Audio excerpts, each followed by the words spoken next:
Champions of change Bihar सम्मान कार्यक्रम में राज्यपाल आरिफ मोहम्मद खान का बयान। सबसे पहले मैं यहां सम्मानित की गई सभी प्रतिष्ठित हस्तियों को बधाई देना चाहता हूं। मेरा दृढ़ विश्वास है कि वे इसे अपनी लोकप्रियता की चरम सीमा नहीं बल्कि अपने अपने क्षेत्रों में और ऊंचाइयों को प्राप्त करने की प्रेरणा के रूप में देखेंगे।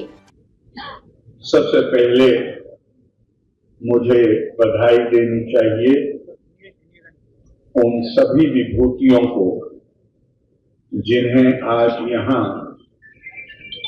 सम्मानित किया गया है, और मुझे पूरा विश्वास है कि वो इसे अपनी उपलब्धियों की पराकाष्ठा नहीं बल्कि ये सम्मान उन्हें प्रेरणा देगा कि वो जिस क्षेत्र में कार्य कर रहे हैं उसमें और बुलंदियां हासिल करें और उत्कृष्टता मिले। इस कार्यक्रम का नाम है चैंपियंस ऑफ चेंज, परिवर्तन के या क्रांति के नायक। ये बहुत मुझे लगा ये बड़ी इंटरेस्टिंग बात है कि भारतीय वर्ल्ड व्यू जो हमारी सोच है उसमें एक शब्द है संक्रांति। अगर आप में से कोई मुझे बदलाव को कहते हैं, संक्रांति बदलाव को कहते हैं, लेकिन अगर कोई मुझे, और यहां बहुत बड़े टीचर हैं खान सर जी,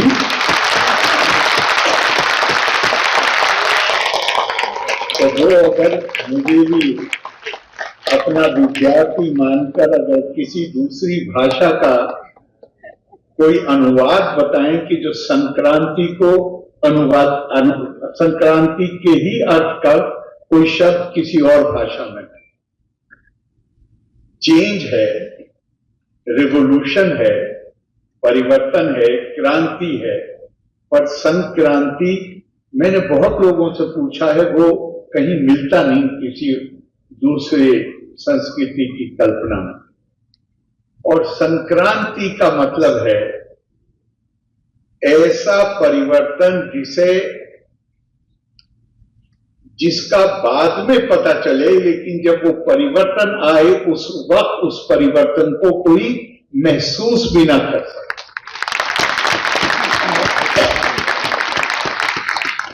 इंसानों के लिए परिवर्तन या क्रांति नारा लगाना तो एक बात है, लेकिन अपनी आदतों जिसमें आदमी सुखपूर्वक रहता है उससे बाहर निकलने का नाम है जिसमें असहजता आती। तो भारतीय कल्पना है परिवर्तन सहजता के साथ, जिसमें असहज ना हो कोई, ऐसे परिवर्तन को संक्रांति कहते हैं।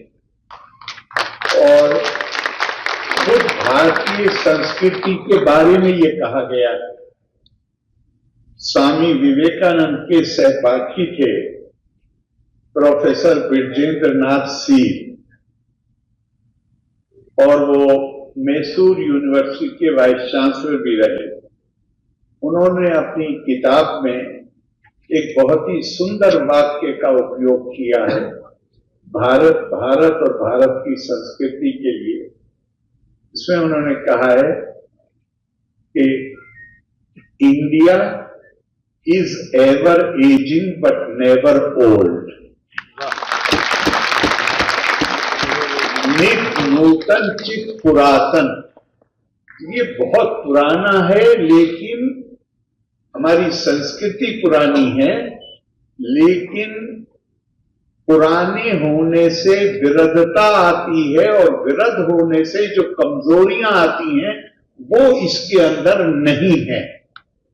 और इसका उन्होंने तुलना की है जो हमारी कल्पना है आत्मा की। गीता में कहा गया न जायते वीर्यते व कदाचित् नायं भूत्वा भविता वा न भूया। अजो नित्या शाश्वतोयम पुराण न हन्यते हन्यमानी शरीर। आत्मा हमेशा से है, लेकिन न वो पैदा होती है, न वो मरती है, न वो बूढ़ी होती है, न उसे आग जला सकती है, न उसे पानी भिगो सकता, कुछ नहीं। तो शंकराचार्य ने, आदि शंकर ने इसकी व्याख्या करते हुए उन्होंने भी एक प्रेम सवाल, उन्होंने कहा पूरा अपीनव एवति पुराना, पुराण तो है पर इसमें पुराने होने के कारण जो कमजोरियां आती हैं वो कमजोरियां नहीं।